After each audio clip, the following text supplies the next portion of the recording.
Então vamos lá, holding patrimonial sem algodão doce e sem fantasias. Um grande mito é que holding patrimonial para planejamento sucessório só serve para quem tem patrimônio muito elevado. E isso não é uma verdade.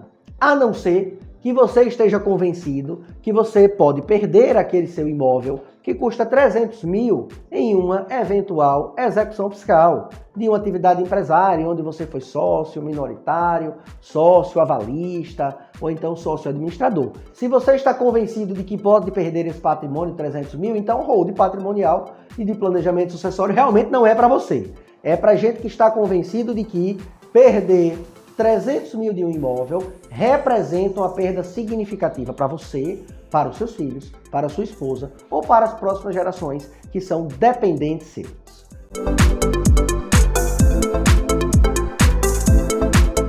Antes, eu vou pedir apenas para que a gente faça a nossa chamada da exclusão. Aquela chamada da exclusão, para quem não conhece, a chamada da exclusão se parece muito com aquela chamada que a gente tinha no colégio. Só que ao contrário, se você se identificar com qualquer um desses predicados aqui, então é porque esse vídeo não é para você, tudo bem? Então vamos seguir aqui para a chamada da exclusão. Então vamos à chamada. Se você vê problema com trabalho duro, acordar cedo, 2 empregos, então esse vídeo já não é para você, pode sair. Se você é daquele pessoal do mimimi, pode sair. Se você é social-democrata, também já não é para você esse conteúdo. Se você é comunista, muito menos, não é para você de forma alguma. E se você gosta de pagar tributos, então, cara, isso aqui vai lhe irritar de uma forma que você nunca imaginou. Então, como a gente não gosta de pagar tributos, como a gente vai evitar ao máximo qualquer tributação, então fique você sabendo que nós não vamos mudar. A gente deseja aqui pagar o menor tributo possível. O planejamento sucessório patrimonial é uma estratégia de preservação do patrimônio para gerações subsequentes. Nós tivemos uma experiência em que o bem a ser protegido, o bem a ser integralizado, era um único apartamento, no valor de 350 mil reais. Qual era o caso?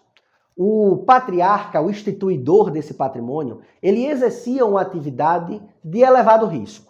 Ele tinha uma empresa de prestação de serviços e na prestação de serviços ele tinha a necessidade de contratar várias pessoas regidas pela CLT.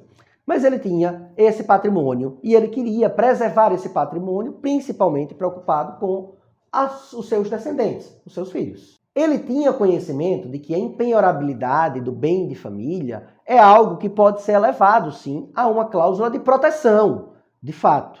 Mas para o cenário dele, que era contratante e que tinha CLT em seu desfavor, ele sabia que havia toda uma mitigação dessa empenhorabilidade do bem de família. É muito comum que o judiciário traga a relativização dessa empenhorabilidade, principalmente nos cenários em que se está executando uma verba alimentar, que seriam os salários de uma prestação de serviço realizada no âmbito da pessoa jurídica.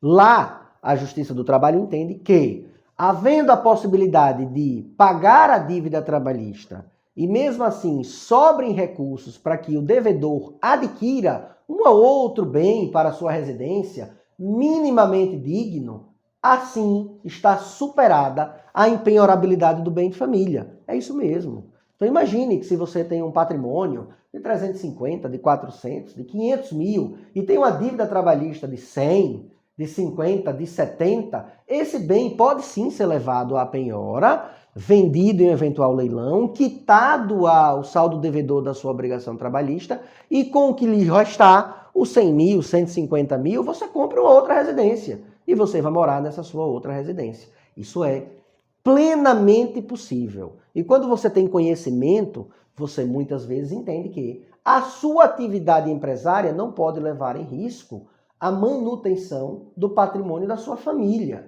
Essa é uma decisão empresarial. E eu não estou aqui induzindo que ninguém pense em não pagar dívidas ou pense em fazer uma atividade empresária onde ele esteja isento de responsabilidades. Não é isso que se trata.